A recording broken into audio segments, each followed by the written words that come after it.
এক অতি সুদীৰ্ঘ প্ৰতীক্ষা প্ৰায় 500 বছৰ জোৰা সংগ্ৰামৰ অন্তত সেই বহু প্ৰতীক্ষিত সময় বা তিথি আহি পাইছে।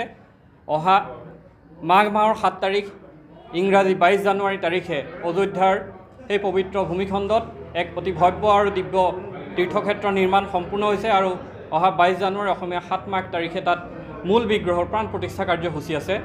গতিকে সকলো সৰ্বস্তৰৰ সনাতনী ৰাইজ যিহেতু অযোধ্যাত সশৰীৰে উপস্থিত থকা সম্ভৱ নহয়, গতিকে সমগ্ৰ দেশ কেৱল ভাৰততেই নহয় সমগ্ৰ বিশ্বজুৰি এক উৎসৱমুখৰ বা আধ্যাত্মিক পৰিৱেশ সৃষ্টিৰ প্ৰচেষ্টা বা অভিযান আৰম্ভ হৈছে।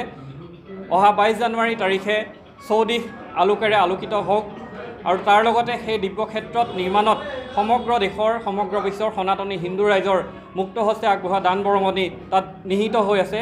গতিকে ৰাম জন্মভূমি তীৰ্থক্ষেত্ৰ ন্যাসে আগ্ৰহ কৰিছে যে সকলো সনাতনী ৰাইজ সেই মন্দিৰ দৰ্শনৰ বাবে যাওক। তাৰ বাবে নিমন্ত্ৰণী পত্ৰ আহিছে।